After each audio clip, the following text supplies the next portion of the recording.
Thank you for joining us today for the Lincoln Right to Life podcast. I'm Russell Barger, one of the Lincoln Right to Life board members. Today I have with me Bob Sullivan, an attorney from Wahoo, Nebraska. You may have seen his column in the Southern Nebraska Register. We're going to be talking about the pro-life legal landscape post-election.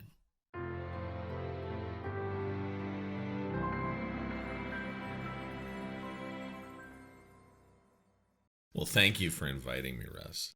There's been a lot going on lately, it seems. Yeah. The past week has been very interesting.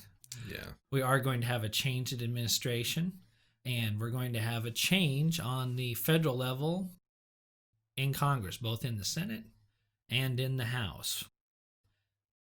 Going to be having Democratic control pretty much across the board on the federal side. Mm-hmm. We're all going to suffer from something called ideological whiplash here soon, I think.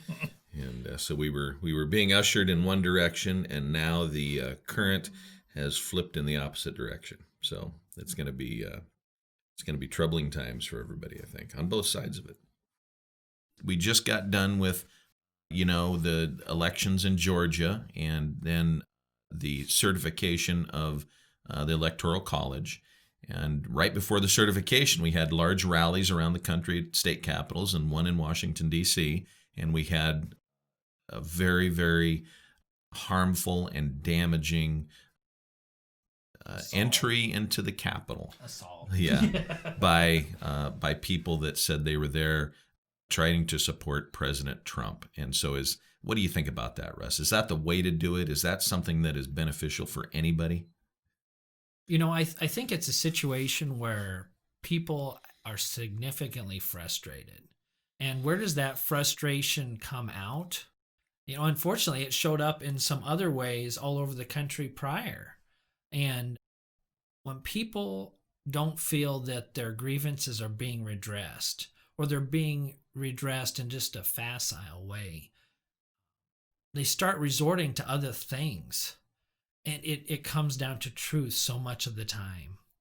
I think that's one of the things that probably drives so many of us crazy is we have some folks who will go and put their trust in princes rather than men. Mm-hmm. People believed, I think, wrongly to a large degree, that Trump was going to be some kind of savior. Yeah. Now, there's other things to be said for him. There's examples in the past, even in the Bible, of, I think it was the Persian king. King Cyrus, yeah. Who helped them rebuild the temple. And he wasn't even a believer. Mm-hmm. What it is you can't put your hope in false idols. But that being said, that's not an excuse, however. You need to have an ability to recognize that you need to mercifully seek justice, I think. You have to seek truth. Mm-hmm.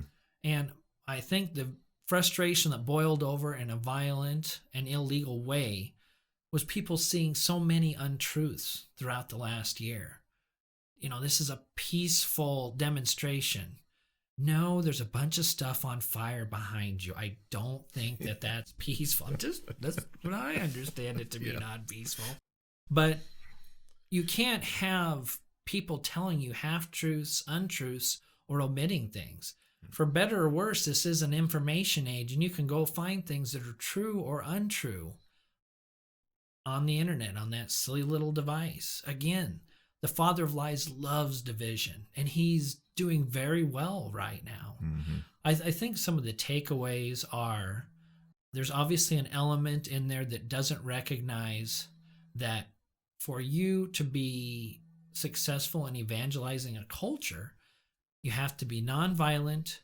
You're out there in the marketplace of ideas, and you have to put forward a message that's supported by the gospel. Mm-hmm. If it's just might makes right, it's a loser every time. Yep. That's why Jesus would never help become some military leader. It was obvious that he knew that was not his calling. Yep. So that being said, however, we have to continue pursuing the truth. You have to recognize when things are untrue. And that's what is making people so frustrated right now, is that many of them perceive things from this election that just do not make sense. These are people of goodwill. I can't tell you how many physicians and doctors I knew that took that trip to D.C. I'm sure they were dismayed at what was happening up on the Capitol steps. But the fact is, these are not unreasonable people. And the longer that you have a government that either ignores them or prosecutes untruths, the worse things are going to be. Yeah, and we tend to demonize the other. So if we don't give the dignity to our neighbor, their human person, it makes it a lot easier for us to destroy them. And one truth that I think some people are slow to accept is the fact that a person who disagrees with me is not evil. Okay, their ideas do not make them evil necessarily. So people that were protesting in Portland and along the the West Coast and on the East Coast and in the large cities, not every single person at that protest showed up with ill intent and wanted to burn police cars and break windows and storm state capitals. There were people there that were there for legitimate concerns that they truly were concerned about, and reasonably so. And there were agitators within them. And so for months we were saying, oh, well, these were plants, that were going in. Well, maybe we've seen the other side of that. We've seen a lot of people go to Washington, D.C. a few days ago and were there for legitimate reasons and had no ill intent in what they wanted to do. They just wanted their voice to be heard and their representation to speak for them. And then some other people took advantage of the situation and made us really, really stupid and criminal decision, and should pay the price for that by going into the federal property. So both on the far left and on the far right, you have people that are hurting those of us that are much more close to the middle. This has set back the conservative movement, I think, for a long time. And I think there's going to be ramifications that affect even the most moderate of ideologies at this point. So this is not going to end well, and we're going to have to be very careful about how we proceed out of this from now on. What do you think some of the results are going to be? And talk a little bit about what may be somewhat of a double standard as to how conservatives we seem to always be held to a higher standard, and maybe that's just a fact of life. Mm-hmm.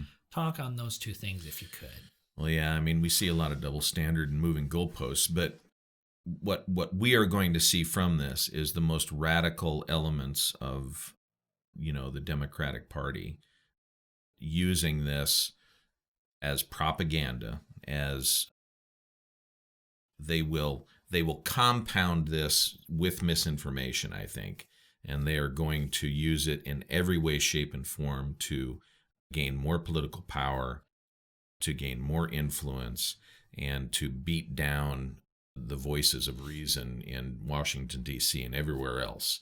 And so, we have got a huge, huge hill to climb back up now in order to regain credibility, to regain relevance, because it's gonna be extremely ugly for a long time, I think. Post-election then, Bob, if the Democrats go and follow through with some of their changes that they'd like to make to the court, describe how that might affect this legal regime. Well, and prior to the election, I think Joe Biden was saying that he really didn't want to talk about packing the court, which packing the court means that they would add Supreme Court justices to the court, which has happened over the years. There's been as few as 7, and then we added up to 9. So prior to Justice Gorsuch's appointment to the bench, the appointment process was to have hearings in the House, and then the Senate would confirm the president's proposed appointment by a vote of at least 60 votes in the Senate. Well, because there was such a scare about Justice Gorsuch's interest in overturning Roe v. Wade, there was going to be a blockade basically in the Senate. And so they changed the Senate rules to allow the appointment of a Supreme Court justice by a majority vote, which is 51. Well, because of the Georgia election and because of the Republican decision to change the rules in the Senate for the appointment of a Supreme Court justice, it has opened the door for the appointment of more justices to the Supreme Court, because we now have a 50-50 split in the Senate, and the tiebreaker is none other than Kamala Harris. So there have been some Democratic senators that said that they will not vote to pack the court. There might be some Republican senators that would vote to pack the court. So I don't know where this is all going to fall out. But we've got a serious problem here, because they would cause an even deeper entrenchment of their ideology by appointing 2 or 3 or 4 more justices to the Supreme Court. Although, unfortunately, I don't think they need to, because I think Justice Roberts is loath to make any changes to Roe v. Wade because of his he has tethered himself to stare decisis, which says we've got prior decisions that legalize abortion in all 50 states, and John Roberts is not going to change that. And so I still think they have a 5-4 majority in favor of Roe v. Wade on the court. I would tend to agree with that. The issue, I think, going forward would be whether they really wish to push to make that kind of change. I think they have the power to do it. Mm-hmm. And it's not in the Constitution what the number of Supreme Court justices are. That's why it's been able to change statutorily over the years. Mm-hmm. And, of course, it'd be very difficult then to start undoing 13 justices. Even if they were able to increase that number, they're still appointed for life. And waiting for that many young justices to retire or otherwise, that would be a situation we would deal with for a very, very long time. Yeah. And then if you ever get a pro-life president in there again, do they also try to pack the court the other way? And it really turns the court into a political, punching bag in a way. And so hopefully the wisdom prevails and we leave the number as they are. And I say that, Chief Justice Roberts is unlikely to make any changes to Roe. That's if we keep on sending up cases that are similar to the cases that we've had. I think in a much different fact scenario and in a much different approach, and I don't know what those could be, but I think that we have a way of getting rid of Roe v. Wade, because we would be presenting something new and fresh to the court that hasn't already had some decisions made. So what we need to do, if we seriously want to seize the moment with the current makeup of the Supreme Court and give Justice Roberts the opportunity to step away from his adherence to what he believes is kind of the heart and soul of the Supreme Court, which is stare decisis, apparently. And I don't know if he thinks that, but it looks like it. Then there has to be a very, very unique case that comes up for them to look at in order to get that, that 5-4 decision the other way. There's some misconceptions about how the legal regime works in regards to Roe versus Wade and how states can react to it. Part of what we've noticed is that people seem to think that whatever happens on the federal level controls everything. And that's not entirely true. What a lot of people seem to have a misconception about is that there is a fair amount of control that still resides in the states. When we talked about this prior to taping, we mentioned the trigger laws. And so there are certain states around us and primarily in the Midwest that have laws that basically say if Roe v. Wade is overturned by the Supreme Court, or if somehow federal law allows us to take away the legal right to an abortion, then our laws just immediately come into effect. They're triggered by the removal of Roe v. Wade.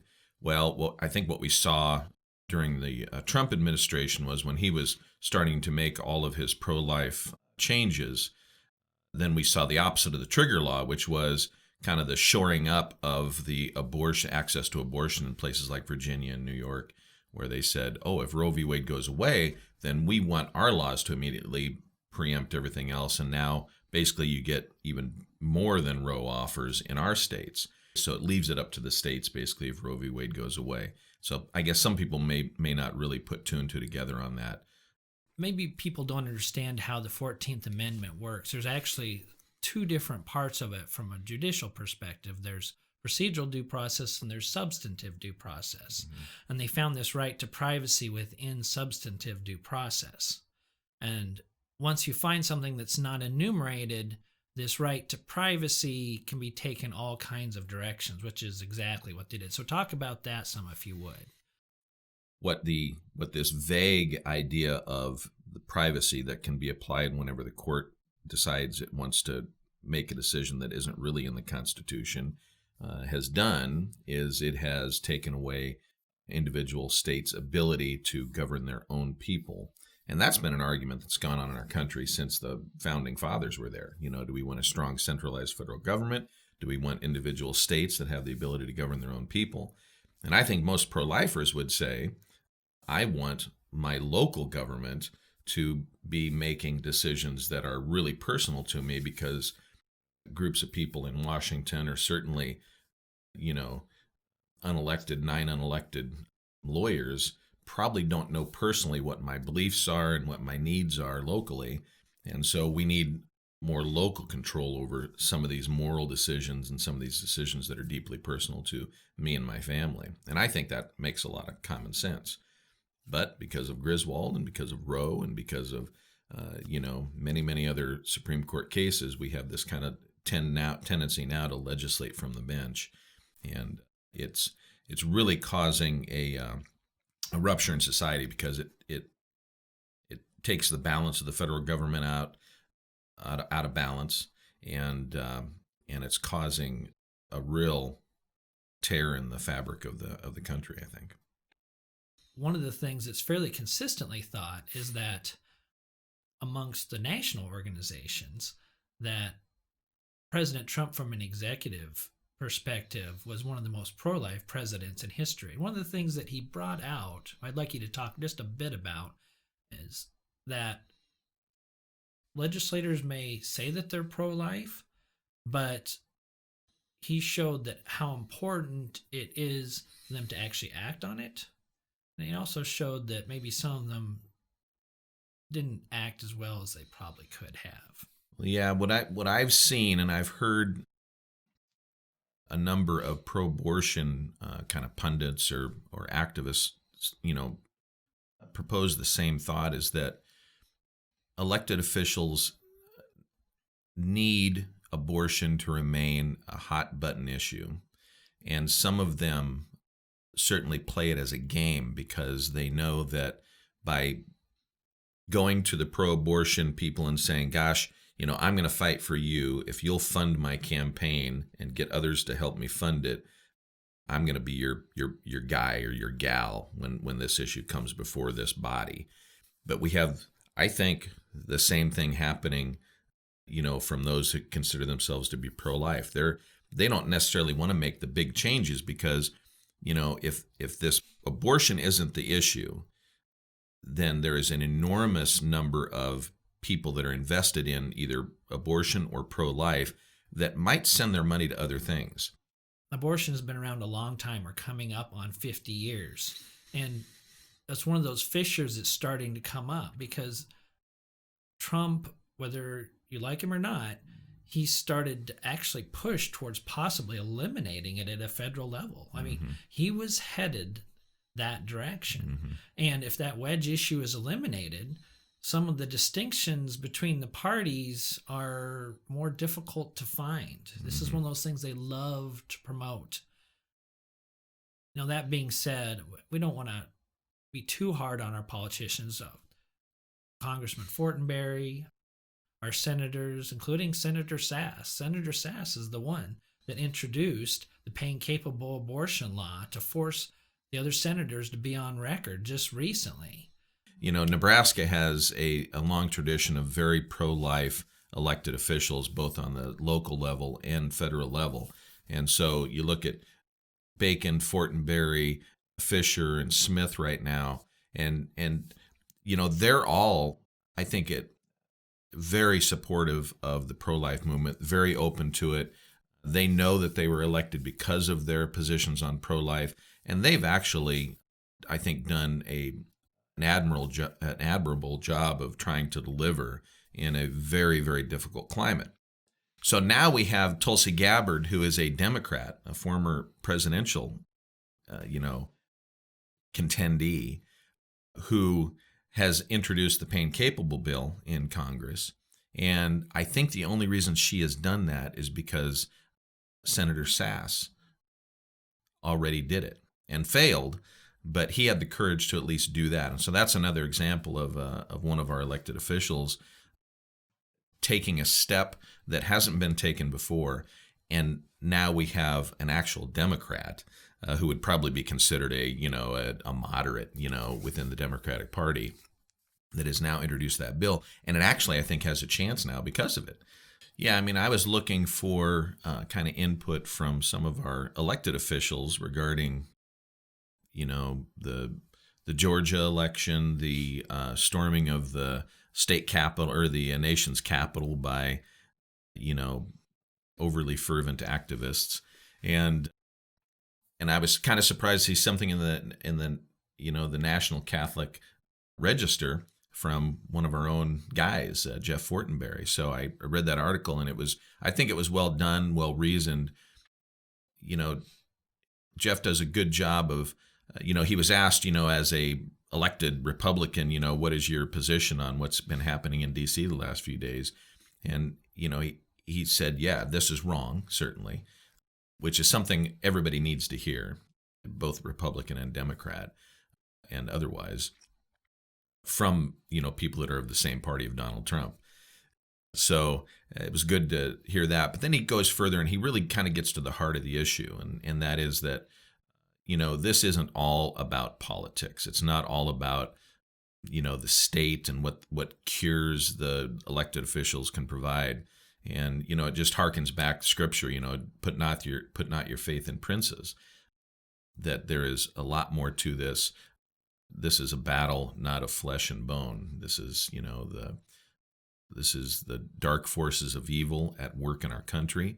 And we are on the front lines of that. You and I are both fathers and spouses of wonderful women.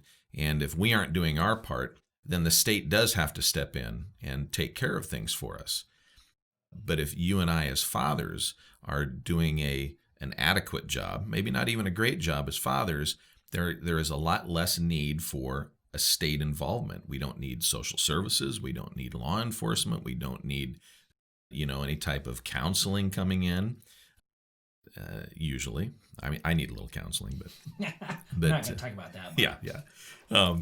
But the fabric of the society is really based in, and this is Catholic teaching. It's a basic understanding in sociology and psychology that the foundation of society is the family. And the foundation of the family is a loving relationship between the mother and the father. I think what you're hitting on is society goes however the family goes. Mm-hmm. And the family goes, in many ways, however the father goes. Yeah. It's part of the problem is we can become so isolated, I think. We can live on these stupid little screens, and it becomes our own little God. Yeah, put that away.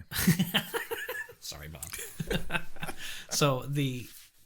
But the problem is that what I think you're alluding to is having that paternal influence. And I think having a band of brothers is a really important aspect. I don't know if you've seen it, but the Knights of Columbus did some great videos on Bishop Olmsted's Into the Breach. Yeah.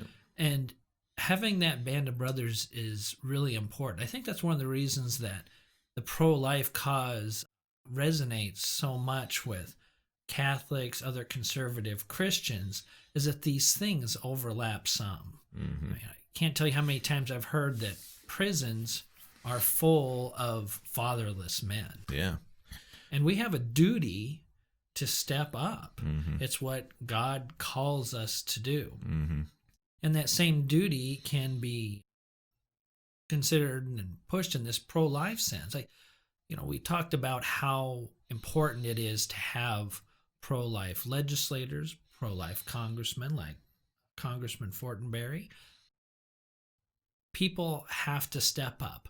Just talking on social media, it might satiate some of your temporary angst, but we're called to more than that. Mm-hmm. And I think it's obvious that the lack of a paternal influence has caused so many problems in our society. That's right. And first and foremost, our obligation is to be a loving spouse. So our priority is God, spouse, children, family, and then it goes on. So if we get that out of order at all, it throws everything else out of order. If you were able to track back and see how many of those abortions, the genesis was a broken family, you might be really surprised. And so I think we as Christians are called to provide that band of brothers, provide some structure to keep those spouses happy and together, and help them to understand what their God-given talents and duties are to one another. Mm-hmm, mm-hmm. And what better way to cause a rift in all of that but to force everybody to isolate, to quarantine, to mask up, to change everything about their lifestyle. That causes a serious problem with this broader community, and it forces people into pretty tight quarters in their own home, where if there is a problem, it's only going to get exacerbated, probably because of the closeness that people are forced into without any way to release it other than maybe going into pornography and alcohol and depression medications to help, that can actually help. But, what we see in our society now is, the use of antidepressants and prescribing of those is through the roof. We've had, extensive increase in suicides and suicide attempts. We have more alcohol being purchased within the last year than I think at any point in the country's history. And that is going to have a ripple effect for years down the road. So one way to help destroy the family is to have more government control of the way that we live our lives and the way that we conduct ourselves both in private and in public.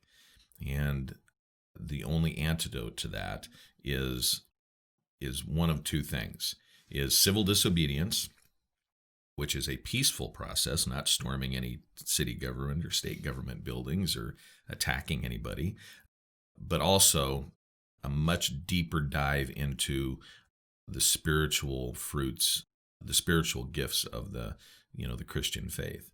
And that's another thing that I think a lot of guys are probably going to overlook. They aren't going to watch this show. They aren't going to watch this video because it's, pro-life religious stuff. It's not about sports and about other things. But I think we as, Catholic men need to reach out to those around us and encourage them to get a prayer life, to avail themselves of the sacraments, to be the spiritual leaders in their home and not farm that out to their wife. And this is a great time to kind of, tighten up the family relationship in a lot of ways. And if you're tightening that up around your faith and around Christ at the center of that faith, then, lockdowns and masks and, regulations aren't going to matter. One thing our bishops, if there's any, hope I have for the future of Christianity in the United States, is that our bishops don't just go with the flow of government regulations. And then if the government says we're concerned about, your religious services, then we say, well, First Amendment says you can't infringe on us and we're going to have mass. And so that's an important thing this time around. Last time there was a lot of them that folded, and we just can't have that. We need the sacraments now more than ever. It's such a double whammy right now. People are not getting the sacraments, which are those sources of grace at a time of great distress. They may be losing their business. Their children may be having mental health issues. Maybe they are. It's diabolical how well this virus has started to show some truly serious issues that within our country. Mm-hmm. And there's ways out of it. And those sacraments are just so absolutely Oh, critical. Yeah. I think if there's one real threat to, our country and our way of life in the U.S. after this election, it is the threat through fear. And what we have is, Joe Biden, prior to the election, was adamant about masks and very critical of the way that the Trump administration had handled the pandemic. And, I'm concerned that he is going to truly deliver on that and come across, attack this with a lot more aggression, unnecessary aggression, which is a totally un-American approach to the way of life. I mean, as Americans, the heart and soul of our Constitution is freedom, and we have a federal government and local health departments now that are saying, no, we'll determine what your freedom is now. And that's not only contrary to the Constitution and the way of life in the U.S., it's contrary to the Christian faith. One of the things that crossed my mind as you were talking is that in ways this isolation provides us an opportunity both to help provide some spirituality for our own families and perhaps to find some new ways that we can connect with other families and other men to provide that support structure that's in ways being taken away by some of these new regulations. It's not only an opportunity to evangelize others, it's an opportunity to be evangelized and to grow in holiness personally. And so it's kind of like when you're getting on the airplane, which I don't know if any of us will be on an airplane ever again, but you're getting on an airplane, they give you those instructions, in case we lose pressure, the mask is going to drop. You got to put that mask on yourself before you turn to somebody else.